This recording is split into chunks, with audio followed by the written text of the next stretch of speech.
Hello students, so we are back with the topic of cockroach. Okay, तो cockroach के हमने last lecture में क्या स्टडी किया, उसकी मॉर्फोलॉजी के बारे में।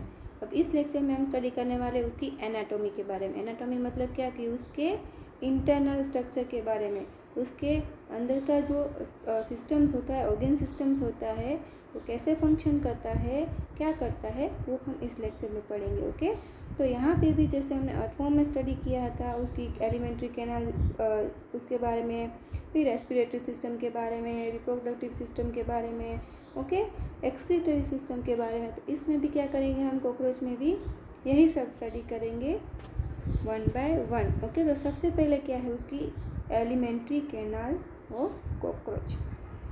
कॉकरोच का जो एलिमेंट्री कैनाल है, it is present in the body cavity and is divided into 3 regions. कौन कौन से है वो रीजन, तो see in the diagram. Okay, तो एक तो है फोरगट।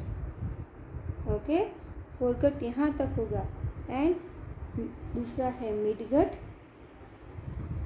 ओके, तो यहाँ पे भी आपको दिखा रहा है, ये इतना पोर्शन है वो मिडगट है, एंड यहाँ पे जो है नीचे का जो पोर्शन है उसे कहते हैं हिंडगट। ओके, हिंड मतलब नीचे का पोर्शन, फोर मतलब ऊपर का पोर्शन, और मिड मतलब बीच वाला पोर्शन। ओके, सो यहाँ पे आपको इजीली आप याद रख सकते हो। The mouth opens in the short tubular pharynx leading to the narrow tubular passage called oesophagus. जैसे कि हमारी बॉडी में भी ऐसा होता है कि माउथ से कहाँ फिर वो जॉइंट होता है, फेनिक्स से, फेनिक्स से फिर ओइसोफेगस, जो ट्यूबुलर स्ट्रक्चर प्रेजेंट होता है वहाँ पे। ओके, तो यहाँ पे आप डायग्राम में देखो, ये है फेनिक्स, ओके, और ये है ओइसोफेगस। ओके, तो इतना यहाँ से स्टार्ट हुआ, उसका माउथ है यहाँ पे। ओके, यहाँ से क्या स्टार्ट हुआ, फेनिक्स से, फिर यहाँ से कनेक्ट हुआ ओइसोफेगस। ओके, फिर this in turn opens into the sac like structure called crop. Okay, फिर ये कहाँ जाता है, क्रोप में। उसके बाद वो कहाँ जाएगा, गिजार्ड में। ओके, तो ये जितना पोर्शन है, this portion, okay, pharynx, oesophagus and crop, इतना पोर्शन है वो बैग लाइक होता है। ओके, थैले जैसा होता है, बैग लाइक। उसमें क्या होगा, क्रोप में क्या होता है, यहाँ पे क्या होता है, फूड स्टोर होता है। ओके, क्या होता है, स्टोरिंग ऑफ फूड। ओके, फिर गिजार्ड में क्या होगा, ग्राइंडिंग होगा यहाँ पे। Okay, grinding the food particles. Okay, and ये जो गिजार्ड होता है वो कनेक्ट करता है फोरगट और मिडगट को। Okay, so the entire foregut is lined up by cuticle, a ring of 6 to 8 blind tubules called hepatic or gastric caesia is present at the junction of foregut and midgut, which secretes digestive juice. कहाँ पे secret होता है, digestive, foregut और midgut के बीच में एक portion होता है, वहाँ पे डाइजेस्टिव जूस सीक्रेट होता है। ओके, जैसे कि हमारे स्टमक में होता है वैसे ही यहाँ पे होगा। Okay, and at the junction of midgut and hindgut is present another ring 100 to 150 yellow colour thin filaments, उसे कहते हैं मार्फियन ट्यूब्स। क्या कहते हैं, ये जो पोर्शन होता है मार्फियन ट्यूब्स, वो फिलामेंट्स जैसा होता है, हेयर लाइक स्ट्रक्चर होता है। ओके, वो प्रेजेंट होता है मिडगट और हिंडगट, बीच वाले पोर्शन और लास्ट के जो पोर्शन होता है उसके बीच में प्रेजेंट होता है मार्फियन ट्यूब्यूल्स। ओके, ये क्या करते हैं, they help in the removal of excretory products from the haemolymph. ये क्या करते हैं, जो भी जैसे कि हमारा लार्ज इंटेस्टाइन क्या करता है, रिमूव करता है प्रोडक्ट फ्रॉम द एनस, ये भी यही करते हैं। मार्फियन ट्यूब्स क्या करते हैं, they help in the removal of excretory products from the haemolymph. Okay, then the hindgut is broader than midgut and is differentiated into ileum, colon and rectum. Okay, and rectum opens out to the anus. यहाँ पे जैसे कि दिखा रहे diagram में, 1 second, सी ये क्या है, हिंडगट है। ओके, तो यहाँ पे क्या प्रेजेंट है, आइलम, कोलम एंड रेक्टम। तो ये रेक्टम से क्या होगा, वेस्ट मटेरियल है वो रिलीज़ होगा। ओके, वो एनएस पे जो रेक्टम है और एनएस पे ओपन होता है, फिर वेस्ट मटेरियल है वो रिलीज़ हो जाता है। तो आपने क्या स्टडी किया, यहाँ पे 3 उसके जो रीजन्स होते हैं वो स्टडी किए एलिमेंट्री कैनाल के, जैसे हमारी बॉडी में भी होते हैं। Okay, fore gut, mid gut and hind gut. हमारी बॉडी में क्या होता है, stomach, small intestine, large intestine, यहाँ से फूड वहाँ गया, वहाँ से फूड वहाँ गया। ओके, तो कॉकरोच में भी ऐसा ही होता है। पहले स्टार्टिंग में माउथ से फ्रेनिक्स में जाएगा, फ्रेनिक्स में ओइसोफेगस में जाएगा, ओइसोफेगस में यहाँ पे क्रोप में जाएगा, क्रोप में से गिजार्ड में जाएगा। ओके, फिर क्या होगा, हेपेटिक सीजा साइका होता है, साइका में जाएगा, साइका में से क्या कहाँ जाएगा, मार्फिगियन ट्यूब्स में जाएगा। ओके, जो मिड कट में प्रेजेंट होता है। Then ileum, ileum to colon and colon to rectum. Okay, तो नोट्स बना रहे हो तो ऐसे लाइन में लिख देना ताकि आपको इजीली याद रह सके। ओके, दूसरा है उसका ब्लड वेस्कुलर सिस्टम। कॉकरोच की जो ब्लड वेस्कुलर सिस्टम होती है वो ओपन टाइप की होती है। ओके, अर्थवर्म की कौन सी थी, क्लोज टाइप की सिस्टम थी। उसमें ओपन टाइप की सिस्टम, उसमें क्या होगा, इसमें जो चैम्बर्स होते हैं, जैसे हमारे हार्ट का जो चैम्बर होता है, हार्ट में जो चैम्बर होते हैं 4 चैम्बर है, लेकिन कॉकरोच में क्या है 13 चैम्बर प्रेजेंट होते हैं। ओके, ये जो सारे हैं, ये जो ट्रायंगल आपको दिख रहे हैं, ये सारे चैम्बर्स हैं हार्ट के। ओके, वो ऐसे पेयर्स में होते हैं, सामने सामने ऐसे चैम्बर्स प्रेजेंट होते हैं। Okay, so blood vascular system of cockroach is open type. Blood vessels are poorly developed and open into the space, जिसे हीमोकोइल भी बोलते हैं। And visceral organ located in the haemocoel are bath in the blood, जिसे कहते हैं haemolymph. Okay, and the haemolymph is composed of colourless plasma and haemocytes. Okay, तो haemocyte से बने हुए होते हैं। And the heart of cockroach consist of elongated muscular tubes lying along mid dorsal line of thorax and abdomen. जो उसका heart portion है कहाँ होता है, एब्डोमेन और थोरेक्स के बीच में, उस रीजन में वो प्रेजेंट होता है उसका heart. Okay, and it is differentiated into funnel shape chamber with ostia on the either side. Blood from the sinus enters into the heart through ostia and is pumped entirely to the sinus again. Okay, तो उसके जो circulatory system है वो easy होती है, वो open type होती है, उसमें बहुत कॉम्प्लिकेटेड नहीं होती है वो। ओके, सो अब उसका रेस्पिरेटरी सिस्टम, ओके, वो ब्रीथिंग कैसे करते हैं, उसकी रेस्पिरेटरी सिस्टम क्या है कॉकरोच की। So the respiratory system consist of a network of trachea, जैसे कि हमारे में भी होता है trachea, that opens through 10 pairs of small holes called sphericals present on the lateral side of the body. Okay, उसके 10 pairs of small holes होते हैं जिसे कहते हैं स्पेरिकल्स। कहाँ प्रेजेंट होते हैं, वो लेटरल साइड पे प्रेजेंट होते हैं। Okay, and thin branching tubes जिसे कहते हैं tracheal tubes. Okay, tracheal tubes होती है। ओके, जो ट्रैकियल ट्यूब्स होती है वो ट्रैक्यूल्स में डिवाइडेड होती है। Okay, and that carry the oxygen from the air to the whole part. वो ऑक्सीजन को पूरे बॉडी में वो ट्रांसफ़र करती है। Okay, the opening of the spiracle is regulated by the sphincters, उसे स्पिंक्चर्स बोलते हैं, जिससे वो उसकी ओपनिंग रेगुलेट की जाती है। Okay, and the exchange of gases takes place at the tracheoles by diffusion method. Okay, ना उसका जो एक्सक्रीशन सिस्टम है, उसका जो एक्सक्रीशन सिस्टम है वो परफॉर्म किया जाता है बाय मार्फिगियन ट्यूब्यूल्स।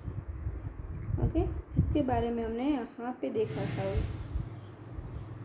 मार्फिगियन ट्यूब्यूल्स जो थ्रेड लाइक स्ट्रक्चर्स होते हैं, मिड गट में प्रेजेंट होते हैं, मिड गट और हिंड गट के बीच में। ओके, तो उसका जो एक्सक्रीशन सिस्टम है वो परफॉर्म करते हैं Malpighian tubes. Each tube is lined by granular and ciliated cells. Okay, and they ciliated मतलब वो सीलिया, हेयर लाइक स्ट्रक्चर्स होते हैं ना उसके ऊपर, उसको बोलते हैं ciliated, cilia. Okay, they absorb the nitrogenous waste. Okay, nitrogenous waste जो होता है वो कॉकरोच अगर वो नाइट्रोजनस खा रहा है, कोई सब्सटेंस खा रहा है, तो उसका जो वेस्ट होगा nitrogenous waste products and convert them into the uric acid. Okay, वो जो नाइट्रोजनस वेस्ट होता है उसको यूरिक एसिड में कन्वर्ट कर लेते हैं, इसीलिए उसको इस इंसेक्ट को कॉकरोच को यूरिकोटेलिक इंसेक्ट कहा जाता है। कौन सा इंसेक्ट? यूरिकोटेलिक। ओके, ये सब होता है कहाँ पे? हिंडगट में। ओके, तो हिंडगट में ये सब होगा। जो भी नाइट्रोजनस वेस्ट होता है वो कन्वर्ट हो जाता है यूरिक एसिड में and they are then excreted, बाहर फिर निकल जाता है थ्रू द हिंडगट। एंड इससे इंसेक्ट को क्या कहते हैं? यूरिकोटेलिक इंसेक्ट, कॉकरोचेस को इसीलिए ऐसे कहा जाता है। ओके, क्योंकि वो यूरिक एसिड प्रोड्यूस करते हैं। इन एडिशन, इसीलिए आपने कभी नोटिस किया होगा कि कॉकरोच की स्मेल होती है वो बहुत गंदी होती है स्मेल, क्योंकि वो यूरिक एसिड प्रोड्यूस करता है। Okay, in addition the fat body that nephrocytes and uricose glands also help in excretion. Okay, अब बात करते हैं उसके नर्वस सिस्टम की। उसका जो नर्वस सिस्टम है वो पूरी बॉडी में से स्प्रेड किया हुआ है। ओके, लेकिन एक बात यहाँ पे ऐसी है कि उसके जो हेड पोर्शन है कॉकरोच का, उस पर नर्वस सिस्टम थोड़ा कम होता है as compare to whole body. इसीलिए कभी आपने अगर नोट किया हो, कॉकरोच का अगर हेड कट हो गया होगा, हेड पोर्शन अगर कट हो गया होगा, फिर भी कॉकरोच 1 वीक तक सर्वाइव कर पाते, 1 वीक तक वो ज़िंदा ही रहेंगे, क्योंकि उसकी जो नर्वस सिस्टम है वो बाकी की जो बॉडी है उसमें बराबर होती है। ओके, हेड के कंपैरिजन में। ओके, और see here the nervous system of the cockroach consist of series of fused segmentally arranged ganglia joined by a paired longitudinal connectives on the ventral side. 3 ganglia lies in the thorax and 6 in the abdomen. Okay, जो nervous system कैसे यहाँ पे distribute की गई वो दिखा है कि गैंग्लिया जो होता है वो थोरेक्स में 3 गैंग्लिया प्रेजेंट होते हैं, और एब्डोमेन रीजन है जो नीचे का जो रीजन है वहाँ पे 6 गैंग्लिया प्रेजेंट होंगे। And the nervous system of the cockroach is spread through out the body, जैसे मैंने बताया। And the head holds a bit of nervous system while the rest are situated along with the ventral part of its body. So now you understand that if the head of the cockroach is cut off, it will still live for as long as 1 week. Okay, in the head region the brain is represented by a supraesophageal ganglion. Remember this, head में कौन सा होता है present होता है, represent कौन सा होता है? वो supraoesophageal ganglion. I am showing you. Okay, which supplies nerves to the antenna, और फिर वो एंटीना को सिग्नल देते हैं, तो एंटीना क्या करेंगे? वो सेंस कर पाएंगे कि कहाँ जाना है, कौन सी डायरेक्शन लेनी है। ओके, और उनकी जो आइज़ होती है वो आपको पता है कि उनकी आइज़ क्या होती है? कंपाउंड आइज़ होती है। The compound eyes are situated at the dorsal surface of the head. Each eye consist of 2000 hexagonal ommatidia, और उसको ओमेटिडियम भी बोलते हैं। ओके, सिंगुलर जो उसका सब्सटेंस है उसको। And with the help of the several ommatidia a cockroach can receive several images of the object. उसकी जो आई होती है, मैंने आपको बताया ना, जैसे ये उसकी आई है, तो उसमें ऐसे 2000 हेक्सागोनल ओमेटिया प्रेजेंट होंगे। ओमेटिडिया मतलब कि ऐसे स्मॉल हेक्सागोनल शेप के, हेक्सागोनल मतलब ऐसे शेप के, यहाँ पे ऐसे ऐसे ऐसे बहुत सारे 2000 ऐसे शेप के हेक्सागोनल शेप के ऐसे प्रेजेंट होंगे उसमें। वो क्या करेंगे? वो ऐसी इमेज बना देते हैं उसके सामने ऑब्जेक्ट की, कि यही वो ऑब्जेक्ट है। वो डायरेक्ट ऐसे नहीं देख पाते, पहले जो उसका जो हेक्सागोन ये जो होता है पोर्शन, ओमेटिडिया बोलते हैं उसको। ओके, ओमेटिडिया इमेज क्रिएट करता है। Okay, and this kind of vision is known as mosaic vision. क्या बोलते हैं उसको? Mosaic vision, with more sensitivity but less resolution. उसकी जो सेंसिटिविटी होती है वो ज़्यादा होती है, लेकिन उसका जो रिजोल्यूशन होता है वो कम होता है। Okay, so remember this. उसकी आइज़ के बारे में ये बात आपको इम्पोर्टेंट याद रखनी पड़ती है कि उसके पास कंपाउंड आई होती है, और उसमें क्या प्रेजेंट होता है? 2000 से भी ज़्यादा 2000 हेक्सागोनल ओमेटिडिया प्रेजेंट होता है। और ये ओमेटिडिया होता है, ओके, वो ऑब्जेक्ट होता है। उसका जो ऑब्जेक्ट का जो इमेज है वो रिसीव करता है and this type of vision is known as mosaic vision. Okay, और यहाँ पे क्या होता है, उसकी सेंसिटिविटी ज़्यादा होती है और रिजोल्यूशन कम होता है।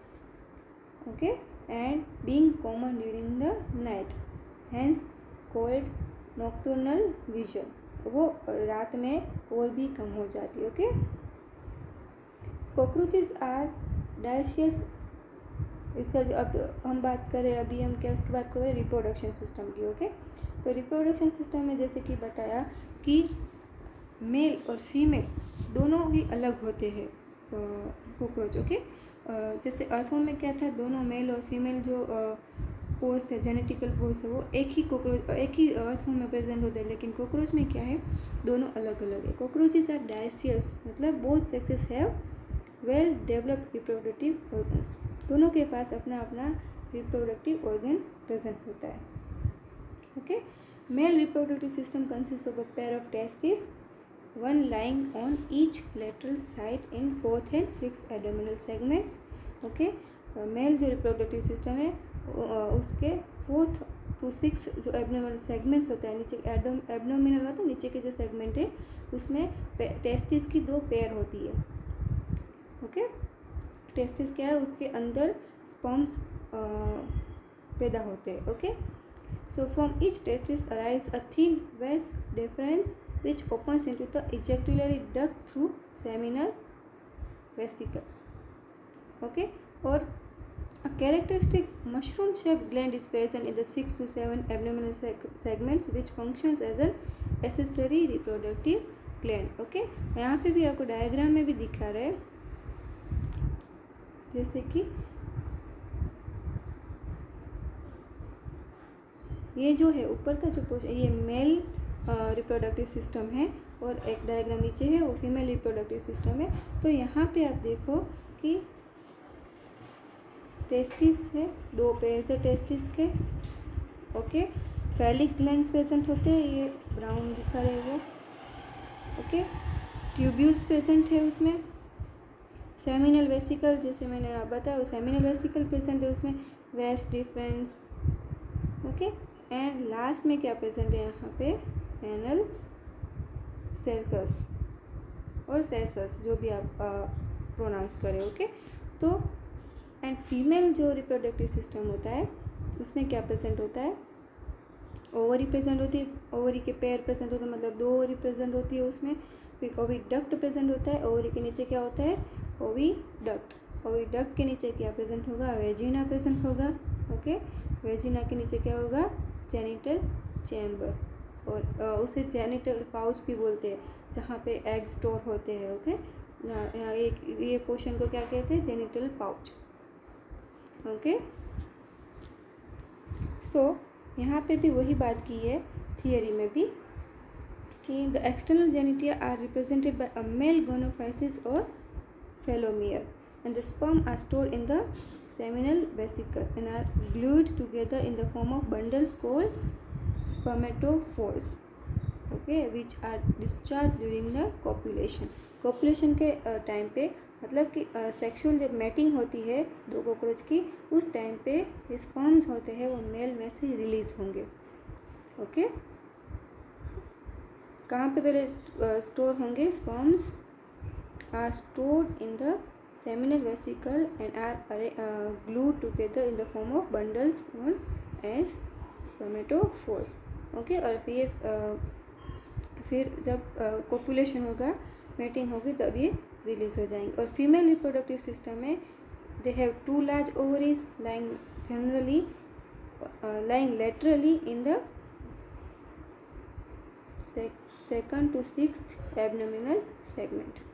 ओके, तो ये मेल जो पोर्शन था, ओके, एब्डोमिनल पोर्शन वो 4th to 6th abdominal segment में था, लेकिन फीमेल है वो 2nd से 6th जो सेगमेंट है कॉकरोच का एब्डोमिनल रीजन का, उसमें प्रेजेंट होगा। And each ovary is form of a group of 8 ovarian tubules and containing a chain of developing ओवा।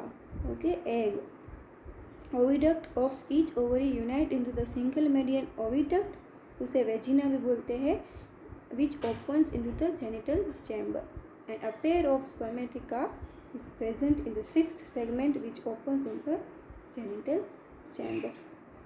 Fertilization कैसे होगा? Sperms are transferred through spermatophores. Their fertilized egg are encased in capsule called ootheca. क्या बोलते हैं उसे? ootheca और ootheca. And oothecia is dark reddish to blackish brown capsule. क्या होता है वो ootheca? Dark reddish blackish brown capsule होता है, about 8 millimetre long, and they are dropped और glued to the suitable surface. Okay, और वो कोई एक पर्टिकुलर सरफेस पे वो गिर जाता है या ग्लू हो जाता है. फिर जब उस यहाँ पे यूजुअली इन क्रैक और service of high relative humidity near the food source. Food source के बाजू में ये रिलीज हो जाता है. And on the average female produce 9 to 10 ootheca, each containing 14 to 16 eggs. Okay, तो कितने एग्स होते हैं प्रोड्यूस करते हैं cockroach, female cockroach? 14 to 16 eggs. And the development of cockroach, एक स्पीसीज है उसकी Americana species, is porometiculous, meaning that is developed through nymphal stage, and these nymphs look like adults. Okay, and the nymphs grow by molting around 13 times to reach the adult form. Okay, and the next of the last nymphal stage has wing pads, but only the adult cockroach has wings. आपको जैसे पता है कि सिर्फ adult cockroach होते हैं, उसके पास ही wings होते हैं. जो छोटे छोटे कॉकरोचेस होंगे उनमें लिम्स प्रेजेंट नहीं होते. ओके, जो निम्फ होते हैं उनको ऐसे 13 टाइम्स ऐसे मोल्ड होना पड़ता है, ग्रो होना पड़ता है ताकि वो एडल्ट हो सके. ओके, इसकी जो रिप्रोडक्टिव जो सिस्टम्स होती है वो बहुत ही कॉम्प्लिकेटेड होती है. ओके, एंड आपको पता है कि कॉकरोच का कोई इम्पोर्टेंट इकोनॉमिक रोल नहीं होता है. ओके, तो many species of cockroach are wild. Okay, and are of no known economic importance yet. कोई इम्पोर्टेंस नहीं होता है. जैसे अर्थवर्म था, अर्थवर्म का इम्पोर्टेंस था, इकोनॉमिक इम्पोर्टेंस था कि वो सॉइल को फर्टाइल होने में हेल्प करते, लेकिन कॉकरोच कुछ नहीं करते, उसका कोई इम्पोर्टेंस नहीं है. Okay, a few species thrive in and around human habitat. हमारे आसपास ही रहते हो, देखने को मिलते हैं. And they are pests because they spoil food and contaminate it with their smelly excreta. Okay, वो क्या होते हैं? पेस्ट की तरह काम करते हैं, वो गंदे होते हैं. उसका जो एक्सक्रीटा होता है वो खाने को ख़राब कर देते हैं, यू नो देश के फूड को वो स्पॉइल कर देते हैं. और उसका जो एक्सक्रीटा होता है, मतलब वेस्ट प्रोडक्ट होता है, वो बहुत ही स्मेली होता है, गंदी स्मेल प्रोड्यूस करता है. Okay, and they can transmit a variety of disease. Okay, वो फूड को गंदा कर देता है. अगर वो फूड इन्फेक्टेड हो गया, उसके ऊपर से कोकरोच चला गया या कुछ ऐसा टच हो गया कोकरोच, और वो फूड हम कंज्यूम करते लेते, तो हमें भी बैक्टीरियल डिजीज़ हो सकती है, फूड बोर्न डिजीज़ हो सकती है. ओके, तो ये था कॉकरोच के एनाटॉमी के बारे में. इतना हार्ड नहीं है, एक बार आप देख लेना, पढ़ लेना, फिर अगर कोई डाउट हो तो पूछ लेना मुझे. ओके, हम नेक्स्ट लेक्चर में फ्रॉग के बारे में देखेंगे. Okay, thank you.